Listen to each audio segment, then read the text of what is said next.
What's happening, folks? I always get the warm and fuzzies when a 16 horse comes into the shop. So, what do you say we see if this thing will come to life? We're going to first take the blower housing off because we have a good bit of evidence right here of a nest.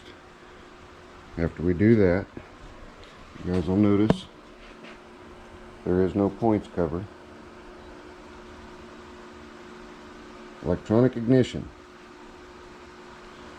This makes 3 that I have that are late enough models that they have electronic ignition. This one was made on January the 5th. Yep, January the 5th of 1988. Hope you guys, there you go. 880105. Yizza. And plant 1. It is a 326 or a 32 cubic inch. So it's a 326431 type 0649-01. This one translates to a Simplicity or an Alice Chalmers running board tractor. So without further, and I also like that it does not have the balance gears on this side. It means I can install it in the earlier model tractors without having to alter the front guard or grill frame. And I had one, I still have one that's around here somewhere. I was going to show you, but doesn't matter. This will just drop right in place of a 23D or a 10 horse.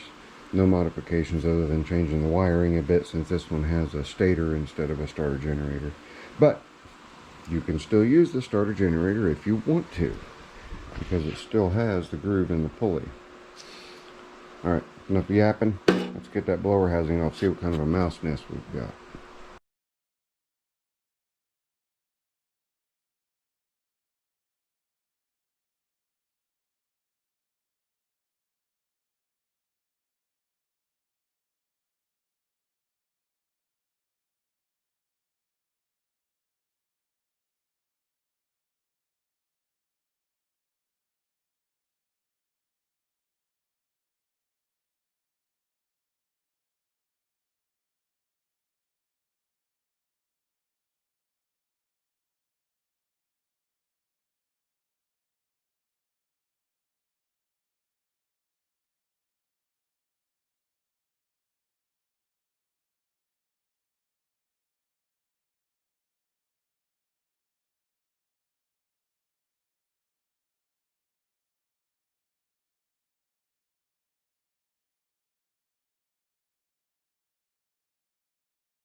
Let's see what kind of nest we have. I did pull this just right out of the top, so we've got that.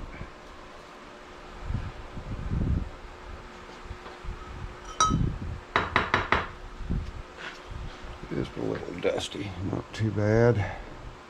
Are we ready? Hopefully it's not horrible, but if past history is any indicator, it's going to be pretty full. And past history does not disappoint. There we go. Don't know why these Mises like that area so much. Now I'm scraping the bottom of the blower housing just to check for rust. Sometimes having a leaky engine comes in real handy, because then you don't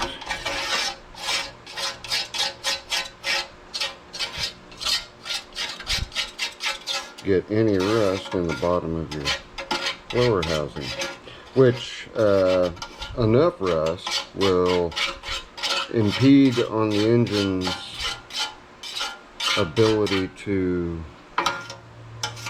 cool, because a lot of the air is just going to blow right down at the bottom. But no rust, so we're good. Golden. Alright, let me get this mouse nest cleaned up. We'll leave it just like this for the time being to check spark and also to run a compression test. Then we'll button it up, get some oil in it because it is empty, and see if she's going to fire. Well, the coil does not look horrible. You guys want to see? Yeah, I'm mad. Hang on. Alright, let's set that thing on out of the way. It's down where I'll kick at a time or two. I'm just going to grab the vacuum the rest of this out, clean the head up over in this area here, off camera. Then I'll kick the camera back on, we'll throw a starter on, I'll show you how to throw the starter on. And then we'll get some oil in it. We'll do a compression test. And I'm going to do a compression test with no oil in the cylinder, then I'll put a little bit of oil in the cylinder, see how much it comes up. Kind of helps give you an indication of the condition of your rings. So let me get this cleaned up and I'll kick you guys back on here just a second. Alright, let's get this starter on here.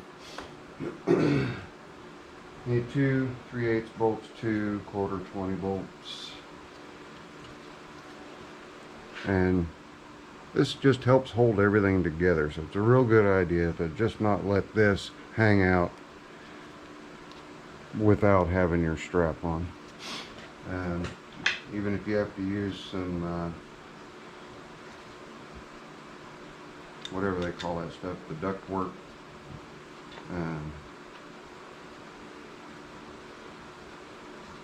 strap. I don't remember offhand what it's called. I think that's going to work because that one has a shoulder on it. Yeah, I'm mumbling, sorry. And the gear on this starter is a little worn, but I think it'll be okay. Come on.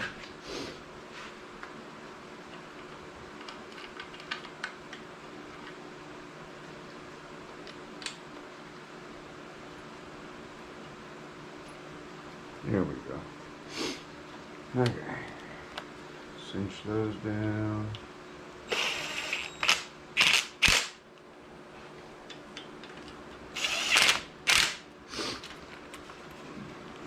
Make sure they're good and tight. Oh, it's Sunday, by the way. Woke up with a killer migraine. And it's a little better. Oh, you're kidding me. I barely put any torque on it and I sheared that bolt. That bolt must have already been partially sheared. Well, let's take the starter back off and take that piece of sheared bolt out of there. And it's level. I guess you guys are going to get a show me on extracting. It shouldn't be, because it broke so easy, it shouldn't be in there real tight.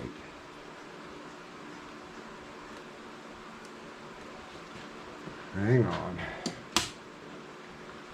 That was unexpected.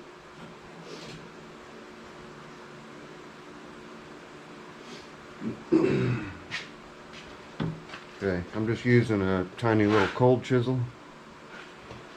And let's see if we can't walk it out.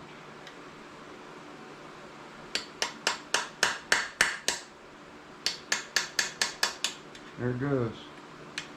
Yeah, I knew it wasn't in there very tight.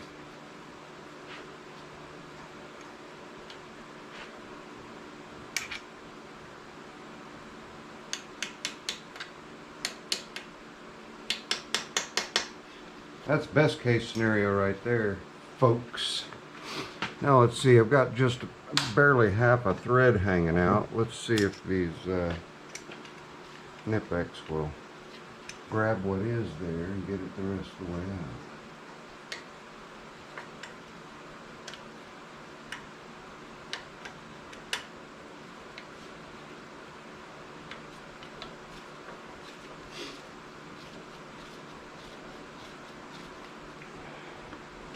How about that?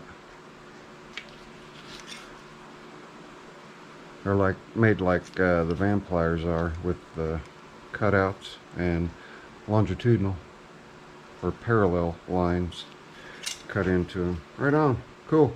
Thanks. I grab these things so much. I never grab channel locks, but those I grab all the time. They're not channel locks. Okay. Take 2. New bolt. See if we can get that thing to go in this time. Think it'll cooperate with us? Wrong one. Right one. See if it'll cooperate with us this time.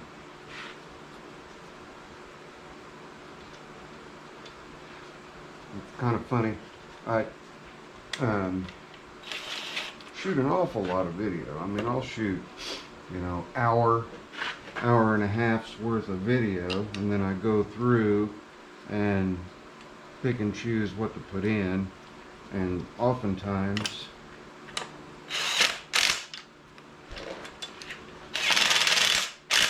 well, you guys see the results. End up with a 20-25 minute video, and that's because I cover way too many bases, and then I go back in and just whittle it down to the good stuff. So all this babbling I'm sitting here doing, it may not even make it on, but then again, it might. You have your 2 main bolts that hold it, and then your strap and your bolt holes.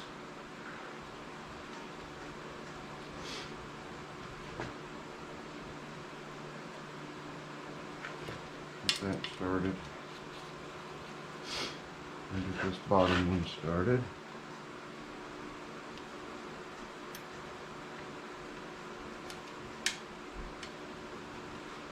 Get in there.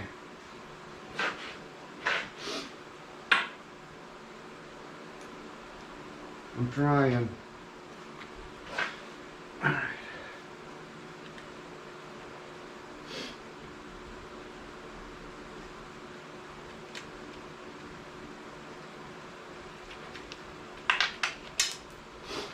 And I'm failing.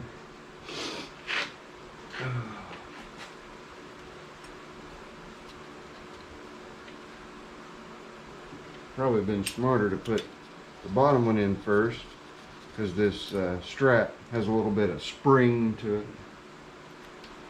Put the harder one to get in first, like that. Then I'll be up here where I can see to get the other one in. Ah, sniffles and allergies, allergies and sniffles. They come hand in hand. And I got my other glasses back. Hang on just a second.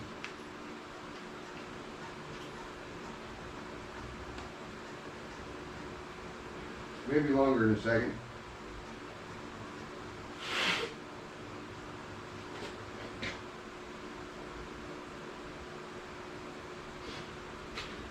Okay. I got my other glasses back, the ones you guys are used to seeing me in, and they've got this blue blocker on them, and I use these for the computer, but they are set to a 24-inch, roughly a 24-inch distance. They are my reading lens or intermediate lens, so all this up close stuff like this, I can see freaking awesome. So oftentimes you guys will see me and you'll be like, Zippo, aren't those your old glasses? They are. The frames lasted 15 years, so I thought, well, I'll just get reading glasses put on in these lenses, or in these frames. So, okay. And are we still rolling? Rolling, rolling, rolling. That's the problem. I can't see up real close with them. But for the most part, I can see pretty good with them. Get the wrench. We'll make sure that these guys are snugged up, and we'll check the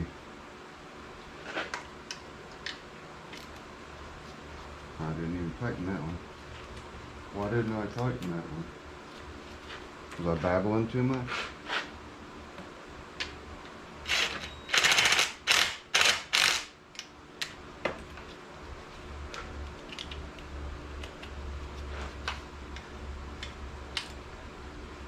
I'm glad that bolt was just barely, or was just hanging on by last bit of hope on the thread.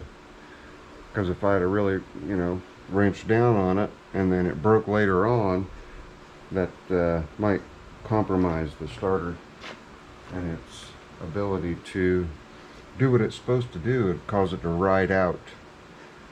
I forget what I'm looking for. Oh, I'm looking for the 1/2-inch socket to make sure that the there. Okay.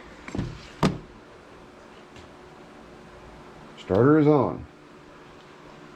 I'm going to put oil in it, in the crankcase, then we'll grab the battery, we'll bring it over, and we will see if we have spark, and at the same time we'll check compression, so hang on for that.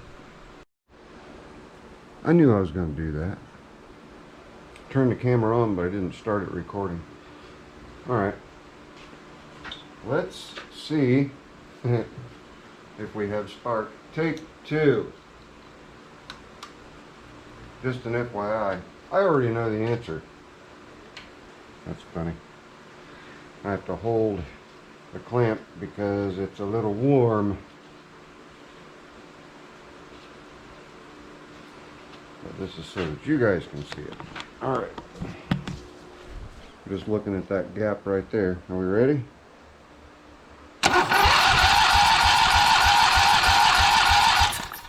We have spark. So now that we have spark, I'll repeat what I said after I said now that we have spark, which is let me get the tins back on.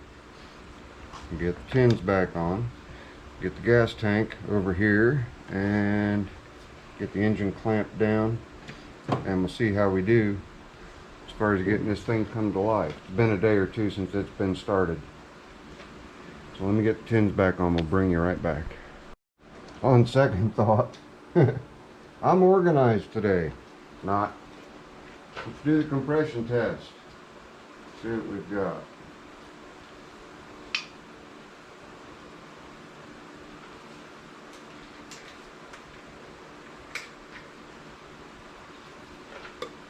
Just let that hang there.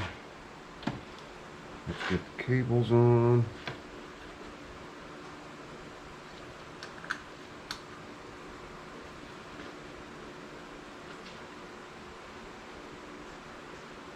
And I'm ready if you are. Let's see what we got. Contact.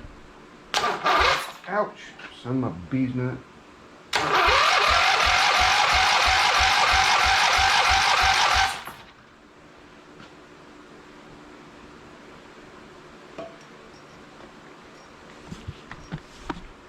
We have 90, and that's on the decompression, so we need to add a little bit to that. So now I'm going to drip a little bit of oil down in the cylinder, and we're going to see if our compression number comes up.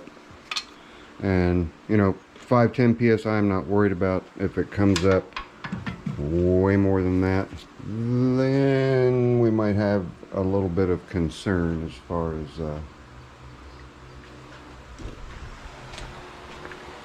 ring wear. Which one of these do I want? I want that one. Too many oil cans. Okay. We gotta stay away from the valves, so we're gonna go in this direction here. 6 pumps. And I'll run the engine over by hand a couple times. The cable got hot and that burnt my little hand.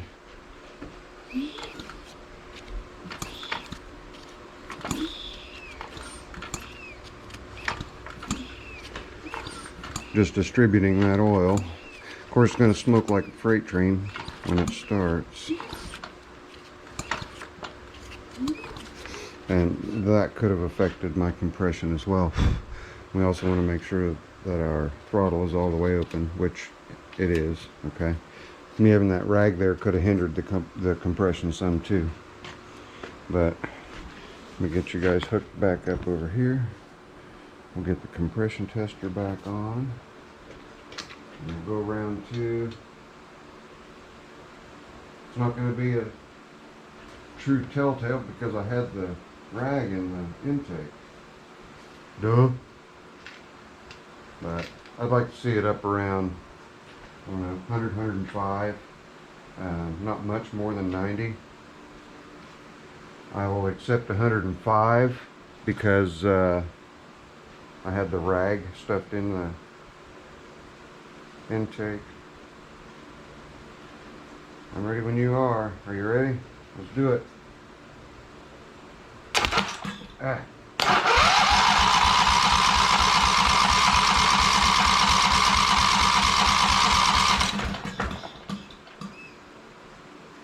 Wow, we came up a lot with oil, but of course that helped the engine turn over faster because there was no lube on the top end of the engine.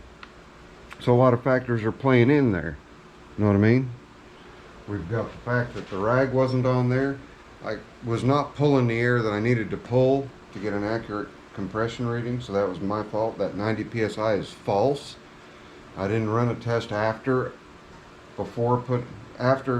taking the rag out and before putting oil in, so I don't know. But bring you guys over here and show you what we've got. 125, which is a very healthy engine. But again, it's subjective because I screwed up. So don't do what I did. Don't do as I do as I say. You ever have a manager like that? Don't do as I do as I say. All right, well here I'm about, if you're going to be a good manager, it's just a free little bit of advice. If you're going to be a good manager, do what you say. It's just that simple. And give no one a job that you would not do yourself. Flat out. That was the way I was a manager for a number of years, and your people appreciate you a little more. Now I'm my own boss, so I'm a Richard Cranium, you can figure that one out, to myself. I'm my own worst enemy as far as that goes. Let me get the sheet metal back on this thing, and we'll get some fuel in it, and we'll see how this thing runs. We'll also get a muffler on there too. So I'll see you guys when I get to that point. Hang on. I may or may not have shown these before. It's a pair of pliers. But it's a pair of pliers with a very specific purpose. See the weird looking jaws? Hose clamps sometimes look like that. The old ones.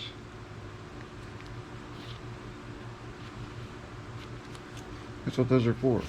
They're for right angle offsets, like if they're like this, or you just want to grab them like that. Isn't that neat? This was on this 16 horse, and I thought it's a perfect time to show those pliers. It's start the engine time. I'm going to give the carburetor a chance. I did not prime the carburetor. I just let some fuel go into it. Don't know if the float's good, don't know if the needle's plugged, don't know anything. Just going to give it a chance. And right before I get ready to start this thing, something right here, I've got a wire connected to a switch, and I'm going to check when it's running. Being optimistic, I'm going to check and make sure the stator is doing what it's supposed to do. So without any further ado, Let me think here. Engine does need to be grounded. So that means I can't go this route. I have to ground the engine in order to get a good electrical reading. So I'll put that on. Let's come over here.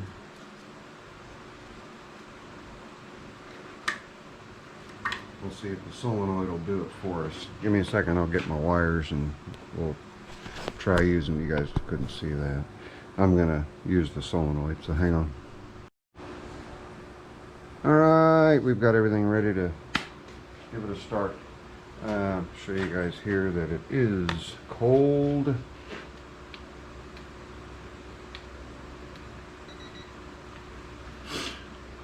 Okay, I have not tried to start it, so we're going to figure this one all on our own. And auto's down, choke is on. Let's see what we get. There's a lot of smoke coming out of this guy. Ready? Moment of truth.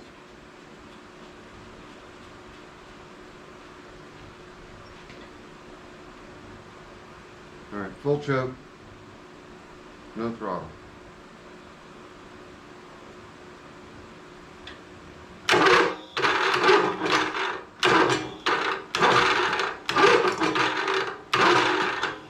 I don't have a good ground right here, so let's move it. Let's move it over to the drain plug. Maybe we'll have a better ground there.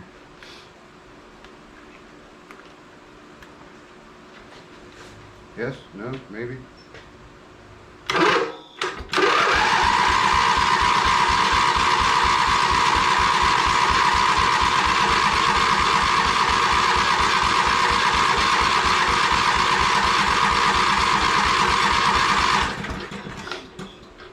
Okay, so we might not be pulling fuel in. The way to check that, you guys got to come around to the other side. But the way we'll check that, I've got the fuel on right here. Okay, so now I'm going to shut it off. We're just going to pop the drain, or not the drain, but we're going to pop the emulsion tube needle out and see if we have fuel coming out. Doesn't look like we do. Yep, we do. Okay, we have fuel. Close that back up. Close back up. Oh, new gloves. Come on. Well, I just christened these new gloves. I don't even know if you guys were looking. I was just kind of holding the... Come on now.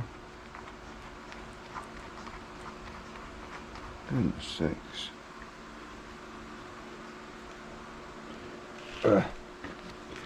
New gloves. Trashed. It's alright. Oh, we've got fuel. So I'm going to give it a little squirt of fuel right there into the throat with no choke. And we'll see if that does us any good. And I'm going to take this glove off and let it dry out.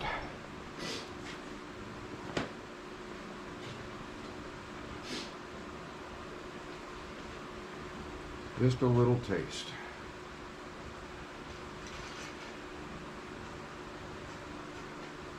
Little itty bitty squirt of fuel. And it might not be a good spark plug too. So let's try it again. You ready?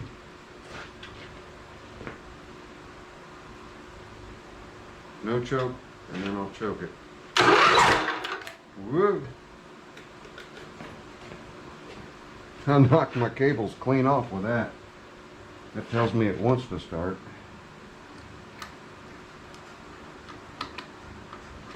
Come on, get on there.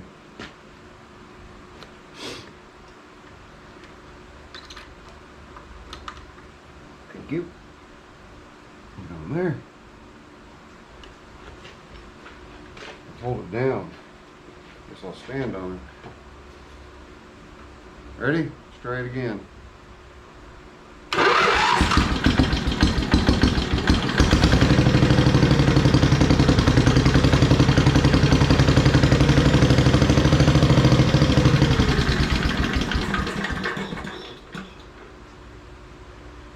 Shut the fuel off, so I may have just pulled all the rest of the fuel out of it. We'll try it again here.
Sounds really good.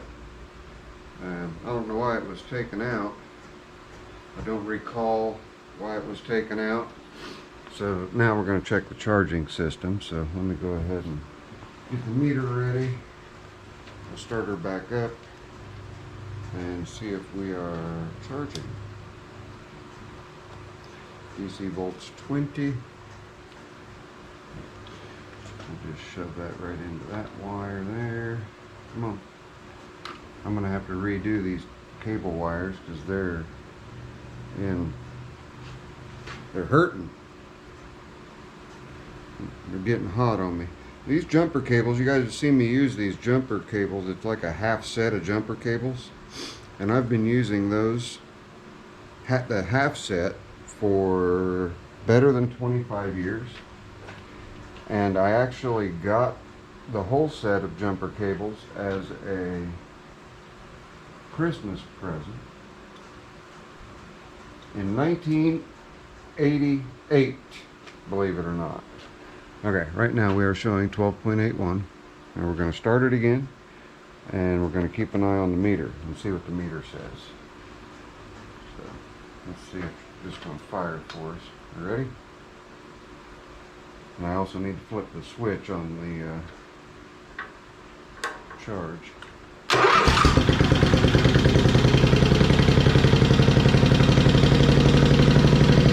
I'm going to rev the engine up a little bit.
Directly to the battery.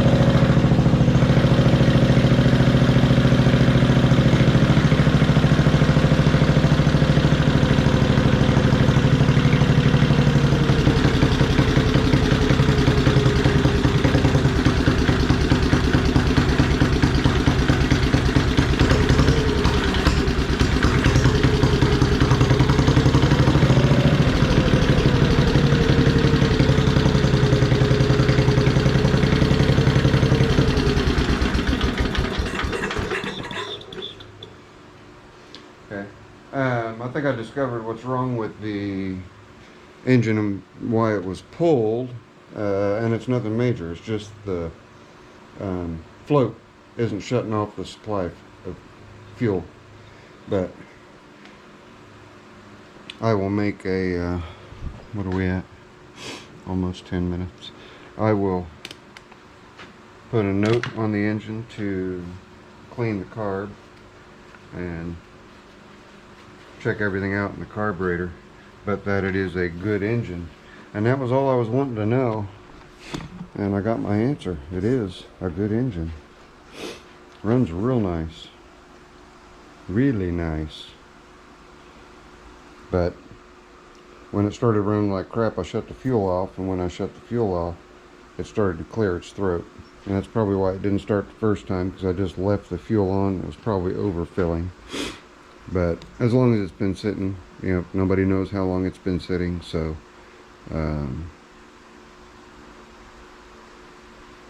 the needle and seat just, or the float itself could just be stuck in the down position. But we'll get in there and we'll clean it up, see what's going on. But there you go. We were not charging, but it may be the regulator rectifier there. This is the AC stator. Goes into this box, comes out DC, and it should have shown charging when I had the on and off switch up here, but it didn't. So we'll look at that too, see what's going on with that. We'll just swap that out for one that I know is good. But there we go. Yay. Well, let me make my notes. There's another running 16 horse Briggs to add to the pile in case anybody comes in needing one. And promise you guys, I'll see you when I see you. And Sean, thanks for the engine. I'll holler at you guys later. I'm out.